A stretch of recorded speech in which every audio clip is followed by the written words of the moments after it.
Imagine a scene that feels like the byproduct of a fever dream by a mad screenwriter, but which is actually a documented historical fact, meticulously erased from the collective memory of sports fans. We are in the heart of Manhattan, in the labyrinth of narrow corridors of the George Abbott Theater on 54th Street. The calendar reads December 2nd, 1969, and the air backstage is saturated with the smell of cheap grease paint, dusty velvet curtains, and an electrical tension that makes your hair stand on end. In a tiny, stifling dressing room, barely lit by the dim bulbs around the mirror, stands a man whose name makes governments tremble and inspires revolutions. This is Muhammad Ali, but if you expect to see him in boxing trunks, with taped fists and the fierce gaze of a predator, prepare for a shock that will knock the ground out from under your feet. The world's greatest heavyweight, the man who annihilated Sonny Liston and challenged the system, is now standing before a mirror in an absurd 19th century stage frock coat, and his hands, those very hands worth millions of dollars, are shaking slightly as he tries to glue a fake beard to his chin. You probably think this is some kind of charity event or a joke for a TV show. You are wrong. This is an act of desperation. Ali, stripped of his boxing license for refusing to fight in Vietnam, exiled from the sport at the peak of his physical prime, and effectively declared an enemy of the state, is on the brink of bankruptcy. His accounts are frozen, his passport revoked, and to feed his family, he is forced to accept an offer that sounds like a mockery: the lead role in the Broadway musical Buck White. The King of the Ring must sing and dance. But the true horror of the situation lies not in the change of profession, but in the object lying before him on the vanity table, mocking his entire legacy. This is our dagger, a giant, caricatured black Afro wig made of cheap synthetic fibers. Look at this object closely. It looks like a prop from a bad comedy, but for Ali on this night, it weighs more than any championship belt. This wig is a symbol of his humiliation and, simultaneously, his only hope. In 5 minutes, he must place this ridiculous contraption on his head and step out before an audience that didn't pay for art, but for the chance to witness the fall of a titan. The hall is packed not with theater-goers, but with cynical critics and gawkers who came to see a circus bear. They expect the boxer to stumble, to sing off-key, to turn into a laughingstock, and Ali knows it. He looks at his reflection, and the famous bravado is missing from his eyes. There is fear, the primal, sticky fear of a man entering a territory where his physical strength means absolutely nothing. Ask yourself honestly, could you, as a symbol of courage for millions, put on a jester's outfit and step out to sing before a crowd thirsting for your blood? Not literally, but metaphorically. Ali understood that in the ring, he could take a punch to the jaw, and it would hurt, but it would heal. Here, on the Broadway stage, one wrong note, one clumsy dance move, could destroy his reputation forever, turning the greatest into the clown. He felt naked. He felt like an imposter. The Santa Barbara effect is in full force here. We are used to seeing Ali as the master of the situation, dictating terms to the world. But in this dressing room, he is a hostage of circumstance, forced to play by someone else's notes, both literally and figuratively. There is a knock at the door. 5 minutes to curtain, Mr. Ali, shouts the assistant director. That voice sounds like a death sentence. Ali takes a deep breath, trying to calm the pulse throbbing in his throat. He slowly reaches out toward the Afro wig. His fingers touch the coarse, artificial hair. At this moment, he must kill the boxer within and give birth to the actor. But his internal voice is screaming, "What are you doing? Run!" But there is nowhere to run. Beyond the door is the stage. Beyond the theater walls is a country that hates him for his convictions, and in his pocket is emptiness. He puts on the wig. He looks in the mirror, and instead of the familiar, handsome face, he sees a stranger, a character, a mask. This is the moment of truth. Either he steps out now and forces them to respect him even in this ridiculous guise, or tomorrow, The morning papers will tear him to pieces, and he will remain in history as a fallen hero who ended his career in a cheap sideshow. He adjusts the wig, clenches his fists, the only familiar movement in this madness, and steps into the darkness of the wings, toward an unknown that terrifies him more than any heavyweight opponent. Let's be perfectly honest, and strip the veneer of romance from this story to see the bare, unsightly skeleton of reality. By late 1969, Muhammad Ali was not just a temporarily suspended athlete. He was a financial dead man whose pockets had been turned inside out by the US government. His bank accounts were frozen, endorsement deals canceled, and the very friends and hangers-on who drank champagne at his expense during the days of victory vanished faster than morning mist. When producer Oscar Brown Jr. approached him with the idea for the musical, it didn't look like a creative experiment. It looked like a drowning man's last straw, and Ali grabbed it not out of a love for art, but out of a primal fear of poverty. But as soon as the ink on the contract dried and Ali crossed the threshold of the rehearsal hall, the scenery shifted, and the comedy of the absurd turned into a psychological torture that none of his biographers like to remember. You think a boxer accustomed to pain and blood wouldn't fear musical notes and choreography? You are wrong, because in the ring you can protect yourself, you can dodge, you can hit back, but on stage you are absolutely, totally defenseless against the silence of the hall, and this fear of failure paralyzed Ali more than any Joe Frazier hook. Rehearsals turned into a surreal nightmare. Imagine the scene. A massive, muscular man whose body was built for destruction, trying to squeeze his movements into the elegant rhythm of a dance, stumbling over his own feet that used to float like a butterfly. The professional actors of the troupe, Broadway veterans, looked at him with poorly concealed skepticism, seeing not a colleague, but a circus bear forced to ride a bicycle for the crowd's amusement. They whispered behind his back, taking bets on when he would snap, throw a tantrum, and walk out, because that is exactly how stars behave when they step out of their comfort zone. But here, the Santa Barbara effect kicks in, flipping your perception of Ali's character upside down and making you feel ashamed of your own expectations.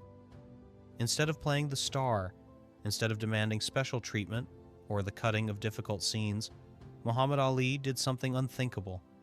He became the most diligent, most obsessed student in the troupe. He was the first to arrive and the last to leave. He, the greatest, a man with an ego the size of a skyscraper, stood before a vocal coach and submissively, for hours, repeated scales, trying to hit notes that eluded him. Ask yourself, what makes a king voluntarily become a jester?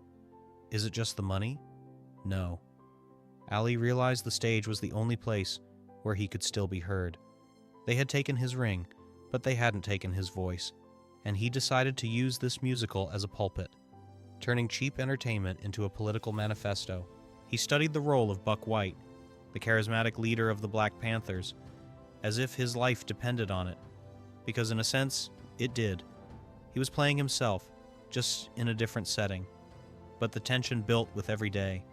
The critics were already sharpening their knives, pre-writing scathing reviews about the champion's disgrace, and tickets were being bought not by theater lovers, but by gawkers hungry to witness the collapse of a legend. Ali felt this pressure on his skin. One evening, when rehearsal stretched past midnight, the director found him in a dark corner of the stage. Ali sat with his head in his hands, his shoulders shaking. He wasn't crying, but he was close. He looked up at the director and uttered a phrase that exposes the full depth of his vulnerability. In the ring, if I get beat, at least I know why. That's an honest pain. But here, if I sing off key, if I stumble, they'll kill me with laughter. Laughter is scarier than a punch, Oscar. There is no defense against laughter. In this moment, we see not an icon, but a living human being who is mortally afraid of looking foolish. But it was this very fear that became his fuel. Ali transformed his terror of failure into the same energy that helped him win in boxing. He stopped trying to be an actor. He decided to be himself, just in a wig and with a song. He realized people would come not for his vocal range, but for his magic, for that elusive charisma that makes the air vibrate around him. And as the hours counted down to the premiere, as the makeup artists prepared that ridiculous wig, Ali looked in the mirror and saw neither a boxer nor a singer. He saw a survivor. He knew that in a moment he would have to step out to an audience that wanted his blood, but he also knew he had a secret weapon against which even the most poisonous critics were powerless. His sincerity, multiplied by the desperation of a man with nothing left to lose but his dignity. The curtain was ready to rise, and Ali was ready to step into the abyss, to either crash to his death under the crowd's laughter or soar on the wings of the strangest aria in Broadway history. As the heavy, dusty velvet curtain of the George Abbott Theater began to slowly crawl upward with a low, mechanical hum, revealing the black maw of the stage, time in New York didn't just stop. It compressed into a single, infinitely thin point of unbearable tension. In the 1,000-seat hall, packed to capacity with critics, skeptics, and those who came to witness the public execution of a legend, a visual silence descended, the kind that makes your ears pop and your stomach turn. It was not the silence of awaiting a miracle. It was the silence of a predator lurking in the bushes before a pounce. The silence of a crowd holding its breath only to exhale it a second later as a deafening, destroying roar of laughter. The spotlights hit the center of the stage, blindingly bright, and from the darkness of the wings stepped the figure meant to be the season's biggest joke. It was Muhammad Ali, but the audience didn't see the athlete they knew from magazine covers. They saw a grotesque, surreal caricature. Atop his head towered that very giant Afro wig, our narrative dagger, which in the glare of the spotlights looked like a black, synthetic cloud designed to turn the greatest fighter into a clown. You probably think the hall erupted in laughter at that moment. Logic suggests that the sight of a 6'3" boxer in a fake beard and an absurd wig should cause hysteria. But a glitch in reality occurs, that very Santa Barbara effect that makes you doubt what you are seeing. No one laughed, not a single person. Why? Because Ali, stepping into the circle of light, brought with him not comedy, but such a dense, physically palpable aura of danger and dignity that it literally pressed the spectators back into their seats. He stood motionless, his massive hands, used to breaking jaws, now hanging limp at his sides, but in his eyes lined with stage makeup, burned the same icy fire Sonny Liston saw before he fell. Ali stared into the darkness of the auditorium, and that gaze said, "Laugh, just try to laugh, and I will destroy you with my presence alone." The wig, which was meant to be the symbol of his humiliation, suddenly transformed. On his proudly held head, it no longer looked like a prop from a cheap comedy. It looked like the crown of an exiled king who had returned to claim his throne, albeit in another kingdom. Ask yourself, what does a person feel who knows their fate depends on their next breath? Ali drew air into his lungs. The musicians in the pit, no less nervous than he, struck the first chord. This was the moment of truth. If his voice had cracked, if he had hit a flat note, Ali's career would have ended right there under the crowd's jeers. But when he opened his mouth and began singing the first line of the aria, "We Came in Chains," a miracle occurred that defies the laws of musical theory. His voice was not that of an opera singer. It was raw, unprocessed, raspy, like the sound of gravel being poured into a barrel of honey. But in that imperfection was such raw, primal power, such genuine pain, that it pierced through the cynical armor of the New York public. He wasn't singing like an actor playing the role of Buck White. He was singing about himself. "We came in chains." These words flew from his mouth, not as a script, but as the confession of a man who had everything taken from him: title, money, the right to his profession, but whose soul remained intact. The spectators who came to see a fall suddenly found themselves with goosebumps. They expected to see a bear on a bicycle, but they saw a prophet using the Broadway stage as his new pulpit. Ali moved across the stage with the same hypnotic grace as in the ring. He didn't dance in the conventional sense. He glided, and every gesture was filled with meaning. That wig, which was supposed to make him ridiculous now, in motion, seemed like the mane of a lion pacing in a cage. And in that ringing silence, broken only by his voice and the music, the evening's primary transformation occurred. The critics in the front rows, their poisonous pens at the ready, forgot their notebooks. They were hypnotized. They realized Ali had outplayed them. He took a situation of absolute absurdity, a boxer in a musical, and with his charisma, transformed it into an act of high tragedy. He made them forget he couldn't sing professionally because he made them feel. He wasn't selling notes, he was selling emotion, and the buyers in the hall, without realizing it, were already pulling out their hearts to give to him. This wasn't a musical. It was a session of mass hypnosis where a magician in an absurd costume made people believe that black was white and a fall was a flight. But Ali knew the song wasn't over yet, and the most difficult, highest melodic transition was still ahead, and it was there, at the peak of the crescendo, that his voice could break, destroying all the magic he had worked so hard to create over these few minutes. He stepped to the edge of the stage, staring directly into the eyes of the invisible enemy in the dark of the hall, and prepared for the final surge that would either kill his reputation or elevate it to unreachable heights. As the last, heavy, raspy note of the aria dissolved into the theater's rafters, hanging in the dusty air like the echo of a gunshot, Muhammad Ali froze at the edge of the stage, blinded by the footlights, his chest heaving from a tension that exceeded any exertion of a 15th round. In this second separating sound from reaction, he was absolutely, totally vulnerable. He stood before 1,000 judges with no way to protect himself with a slip or a block.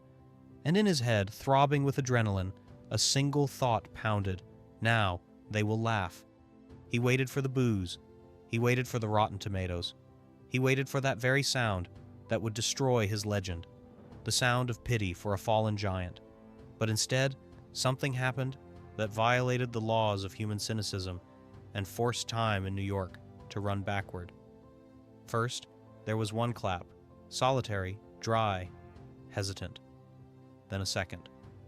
And a moment later, the hall exploded, not with laughter, but with an ovation so powerful it seemed the plaster began to flake from the ceiling of the old theater. You probably think this was polite applause out of respect for his past achievements. You are wrong. It was a roar of recognition. People stood up from their seats not because the former world heavyweight champion was before them, but because a man stood before them who had just done the impossible. He had turned his disgrace into a triumph of will. That giant Afro wig, our narrative dagger, which an hour ago seemed the brand of a clown, now, in the glare of the spotlights and under the thunder of applause, transformed in the eyes of the public. It no longer looked absurd. It looked like a crown of thorns that Ali wore with such regal dignity that even artificial hair seemed like a crown. The audience understood. He wasn't playing a role. He was living his tragedy, and this wig was part of his Calvary, which he ascended voluntarily to prove his spirit could not be broken, even if dressed in a jester's outfit. But here, the Santa Barbara effect kicks in, making the story bitter and instructive. The ovation did not save the show. The next morning, the papers came out, and the critics' reviews were merciless toward the production itself. Buck White was called boring, long-winded, pretentious trash. Experts tore the direction, script, and music to shreds. One would think this was the end, a failure, but in the eye of this hurricane of criticism stood Ali, and he remained untouched. The most influential critic of the time, Clive Barnes of the New York Times, wrote a sentence that became more important to Ali than any championship belt. He sings with a pleasant, slightly raspy dignity. He has a natural stage gravity. He is the only thing that is real in this fake sideshow. Ask yourself, how often do you see the captain of a sinking ship walk away from the water dry? The musical closed after only 7 performances. 7 nights. It was a financial collapse, a catastrophe for the producers who lost their investment. But for Ali, it was a victory. He used this failing musical as a lifeboat. He proved to the world that even when they took everything, his license, title, money, he still had something that could not be confiscated, his magic. He stepped onto the stage to earn money for food, and he left with the reputation of a man capable of turning even the worst play into a world-class event, simply by the fact of his presence. When, after the final 7th performance, Ali returned to his cramped dressing room and sat before the mirror, the moment of that very intellectual orgasm arrived, tying all the threads together. He slowly pulled that cursed wig from his head. His face was wet with sweat, his eyes tired, but the fear was gone. He looked at the lump of artificial hair lying before him, that very dagger that had threatened to kill his dignity. Now this object was just a prop, a piece of plastic that had lost its power over him. Ali realized he had walked through the fire and hadn't been burned. He had survived in an environment meant to destroy him. He, the boxer, had outplayed the actors on their own field. He took his check, small as it was, packed his things, and walked out of the theater into the cold New York night, knowing this strange, surreal episode with singing and dancing had not become the end of his story, but merely an interlude before the main act, his return to the ring. The Broadway failure, paradoxically, became proof of his indestructibility.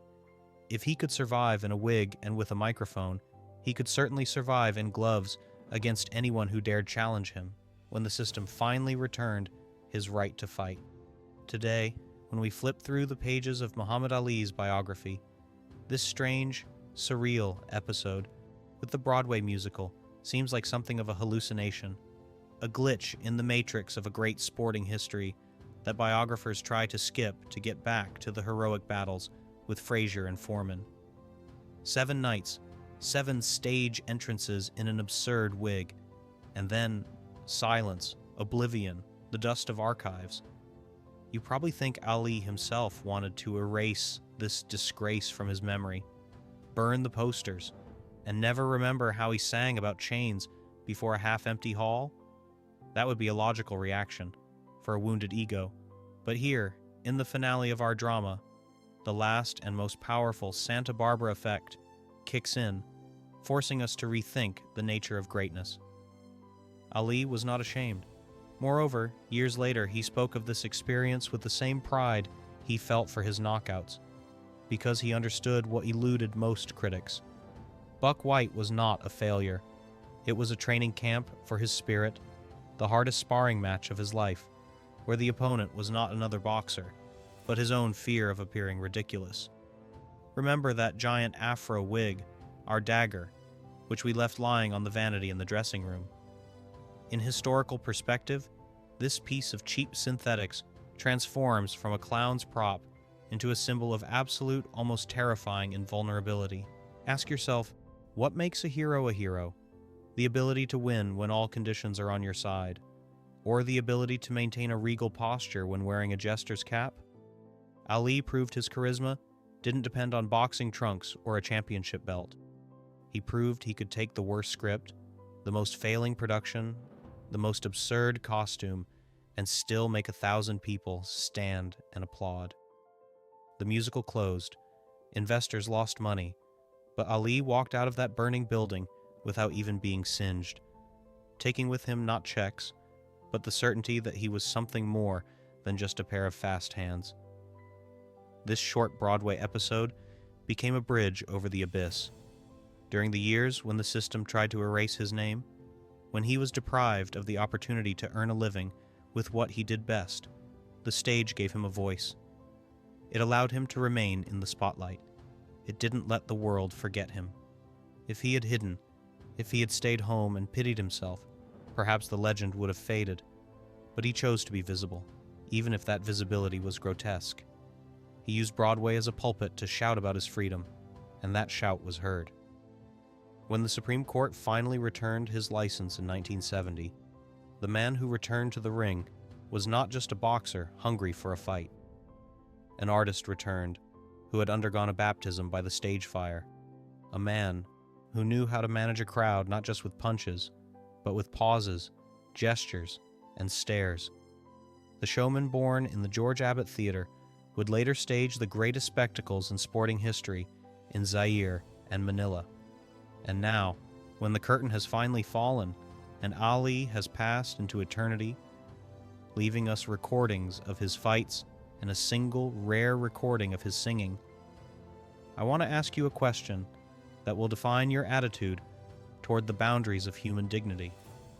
We are used to demanding seriousness and greatness from our idols 24 hours a day.